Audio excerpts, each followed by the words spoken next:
네, 안녕하세요. 아산정책연구원의 이동규입니다. 오늘 저는 포스트 코로나를 대비한 1대1로 보건 실크로드와 디지털 실크로드의 확대와 그 함의에 대해서 말씀을 드리겠습니다. 2013년 중국의 시진핑 주석은 육상 실크로드와 해상 실크로드를 기반으로 해서 1대1로 구상을 제기하였습니다. 이 1대1로 구상은 제기된 이후로 미국을 위시한 서구 사회로부터는 부채 함정이라는 비난을 받기도 했지만 인프라 구축과 경제 성장 동력 확보라는 긍정적인 효과 때문에 지속적으로 발전했습니다. 2021년 1월 현재 140개 국가와 31개 국제조직이 1대1로에 참여하고 있는 것으로 나타났습니다. 문제는 이 1대1로가 연결성을 핵심으로 한다는 것입니다. 기본적으로 이 구상은 1대1로 연선국가들에게 철도나 도로 같은 인프라를 구축하면서 중국으로부터 유라시아까지 그런 물리적인 연결성을 확대하는 것을 목적으로 하기 때문입니다. 그렇기 때문에 코로나19 팬데믹 이후로 전 세계가 대봉쇄 상황에 들어가면서 이 1대1로도 심각한 도전에 직면하게 되었습니다. 저는 그것을 세 가지로 생각해 봤는데요. 첫째, 전염병 방역 조치로 인한 노동력과 물류의 이동 제한입니다. 둘째는 전 세계적인 경기 침체로 인한 중국의 재정적 부담의 가중입니다. 그리고 마지막은 반중 정서가 전 세계로 확산되었다는 것입니다.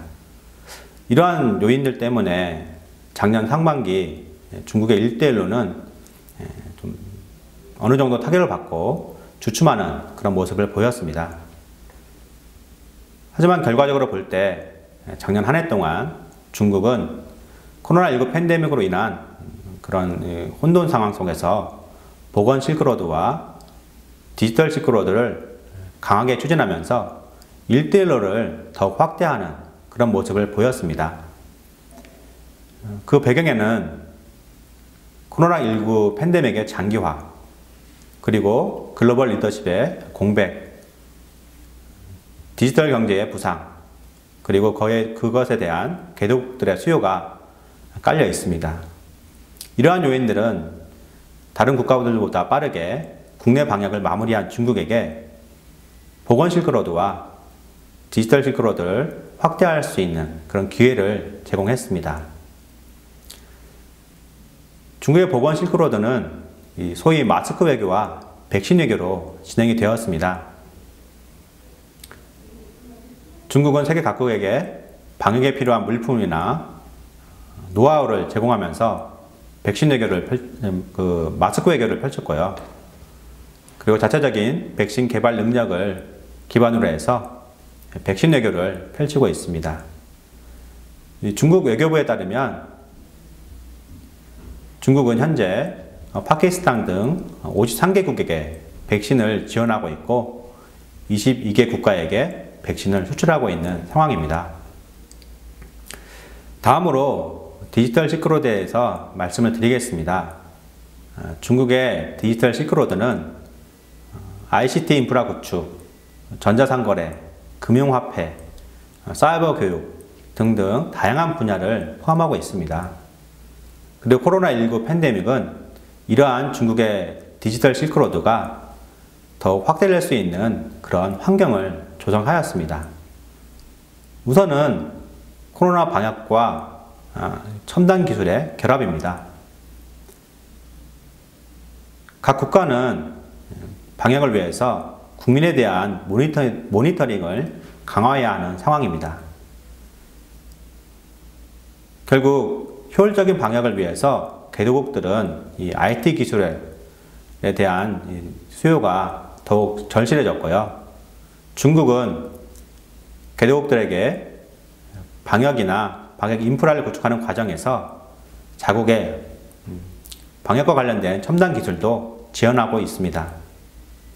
예를 들어 에콰도르 같은 경우에는 이 AI에 기반한 중국식의 코로나19 진단키트를 도입하기도 하였습니다. 다시 말해서 중국의 디지털 실크로드가 중국의 보건 실크로드와 연계해서 확대되고 있는 것입니다.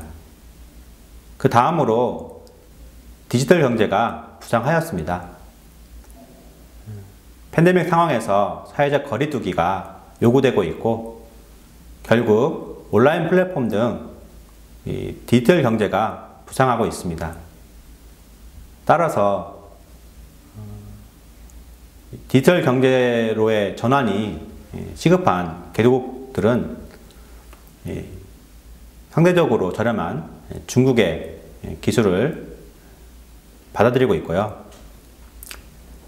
이런 상황은 중국이 하드웨어뿐만 아니라 핀테크나 기술 플랫폼 등 소프트웨어 부분에서도 영향력을 확대할 수 있는 그런 기회를 제공하고 있습니다.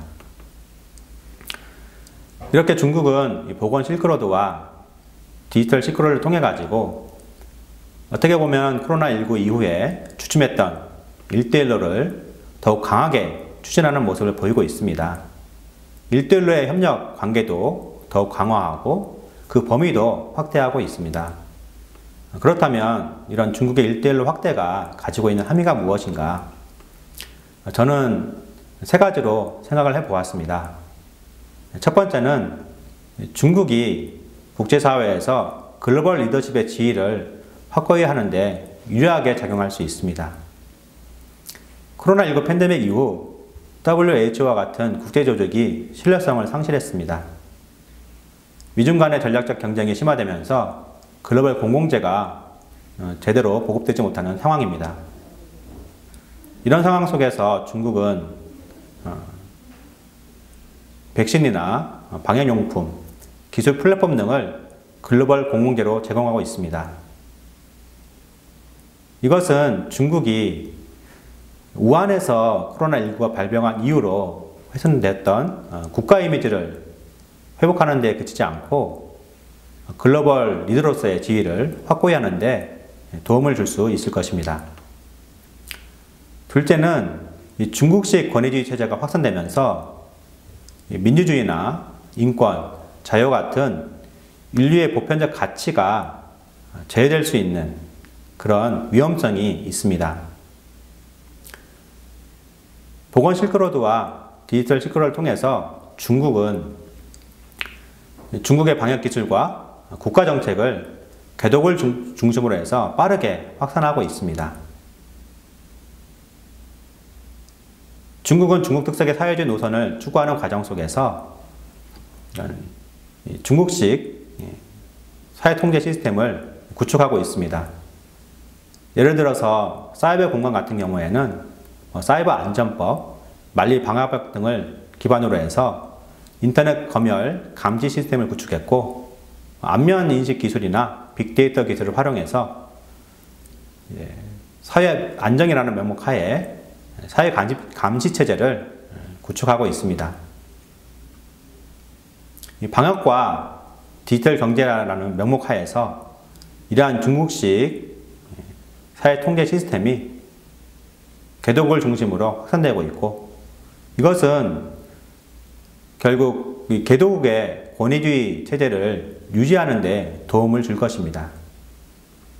그리고 그것은 상대적으로 민주주의나 인권과 같은 인류의 보편적 가치가 국제사회에서 확산되는 것을 저해할 그런 결과를 야기할 것입니다. 마지막으로 미중 간의 전략적 경쟁이 더욱 심화될 것으로 보입니다. 보건 실크로드와 디지털 실크로드가 확대됨에 따라서 미국의 대중 견제는 더욱 심화될 것입니다.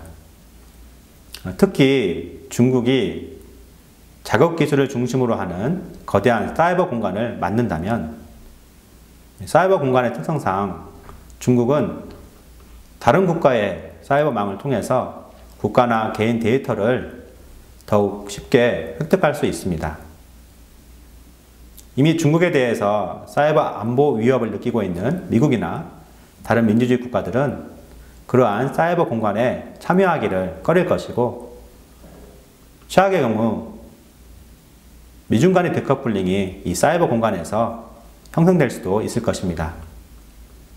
그렇다면 중국의 1대1로 확대되는 과정 속에서 한국이 어떻게 해야 되는가? 저는 다른 무엇보다 한국 정부가 가치에 기반한 원칙을 세워야 한다고 생각합니다. 그동안 한국은 중국의 1대1로 협력에 많은 관심을 보였습니다. 이걸 통해서 경제 성장의 동력을 확보하기 위함이었습니다. 하지만 앞에서 살펴보았지만 중국의 보건 실크로드와 디지털 실크로드의 확대는 결국 민주주의나 자유, 인권 등과 같은 인류의 보편적 가치가 저해될 수 있는 그런 위험성을 내포하고 있습니다. 이미 한중 간에는 홍콩 민주화 시위나 신장 위구르 인권 문제 등에서 가치의 충돌이 일어나고 있습니다. 향후 1대1로 협력 과정 속에서 경제적 이익과 가치가 충돌하는 경우가 일어날 것이고, 이를 대비하기 위해서 가치에 기반한 원칙을 분명하게 세울 필요가 있습니다.